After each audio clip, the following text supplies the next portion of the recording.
ఓం సమర్థ సద్గురు సాయినాథాయ నమ. శ్రీ సాయి లీలామృతం అధ్యాయం 23. ఆర్ఎస్ చిట్నీస్ 1950లో ఎవరో ఒక మహాత్ముని చిత్రపటం చూసి మంత్రముగ్ధుడు అయినాడు. ఆయన బాబా అని తెలిసాక వారి చరిత్ర చదివి 1952లో షిరిడీ వెళ్ళి సాయి సమాధిని చూడగానే అతని జీవితమే మారిపోయి అపారమైన శాంతి అనుభవమైంది. అప్పటినుంచి బాబాను పూజించుకుంటున్నాడు. 1957లో తన చెల్లెలకి జబ్బు చేసిందని తెలిసి విమానాశ్రయంలో కూర్చున్నాడు. తాను బొంబాయి చేరేలోగా తన చెల్లెలకి జబ్బు తగ్గించమని ప్రార్థిస్తున్నాడు. ఇంతలో అతని పక్కనే కాళ్లకు చెప్పులు లేకుండా తెల్లని కఫ్ని తలకు గుడ్డా ధరించిన ఒక వృద్ధ ఫకీరు ఉన్నారు. ఆయన నిరాశగా చేతులు తల తిప్పి అదృశ్యమయ్యారు. ఇంకెవ్వరూ కూడా ఆయనను చూడలేదట. అతడి బొంబాయి చేరేసరికి అతని చెల్లెలు మరణించింది. 1965 సంవత్సరంలో అతనికి విపరీతమైన కడుపు నొప్పి వచ్చి నీరు తాగటం కూడా కష్టమైంది. డాక్టర్లు ఆపరేషన్ చేయాలంటే అతడు భయపడి బాబాను ప్రార్థించాడు. నాటి రాత్రి కలలో భయంకరులైన నలుగురు అతనిపై పడ్డారు. వెంటనే సాయి వారిపై పడి తరిమేశారు.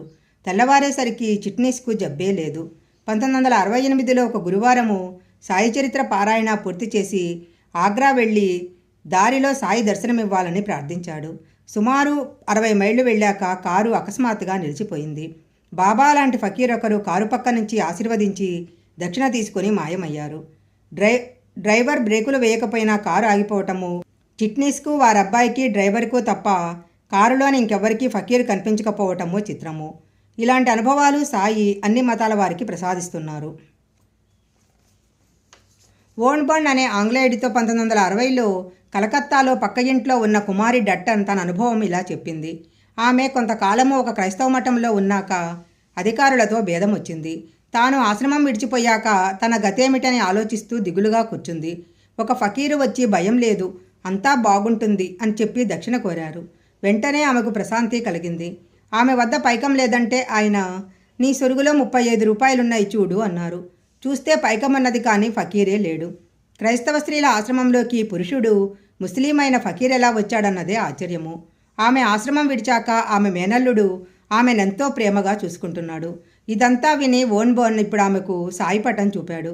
ఆమె ఆశ్చర్యంతో, నాకు దర్శనమిచ్చింది వీరే అన్నది. మహబూబ్ బాషా సెప్టెంబర్ 30, 1952లో తన భార్యకు గర్భకోశంలో వ్రణం ఉంటే గూడూరులో డాక్టర్ సిఆర్ రెడ్డి గారు హాస్పిటల్లో చేర్చాడు. ఆపరేషన్ జరుగుతున్నది. ఆపరేషన్ మధ్యలో ఆమె పరిస్థితి ప్రమాదించింది. బాషా ఒక్కడే డాక్టర్ గారి గదిలో బాబా పటానికి నమస్కరిస్తూ కన్నీటితో ప్రార్థిస్తుండగా వెనక నుంచి తెల్లని గుడ్డలు ధరించిన ఒక ఆజానబాహువు భుజం తట్టి, నీ భార్యకేమీ అవ్వదు, బాధపడకు అన్నారు. బాషా కన్నీరు తుడుచుకొని మళ్లీ వెనకకు తిరిగి చూసేసరికి అక్కడెవరూ లేరు. మరుక్షణమే రోగికి ప్రమాదం తప్పిందని నర్సు చెప్పింది. దయాళ్ శరణ్ ఇలా వ్రాశారు. 1981లో శ్రీ సాయి లీలామృతము, శ్రీ గురుచరిత్ర పారాయణ చేసి శ్రీ అయ్యప్ప స్వామి దర్శనానికి వెళ్ళాను. వ్యానులో కొంత దూరం వెళ్ళాక ఇరుముడితో కొండల మీదుగా కొంత దూరం వెళ్ళిన తర్వాత 48 సంవత్సరాల వయసు గల నాకు నీరసం వచ్చి దిక్కుతోచక బాబాను ప్రార్థించాను.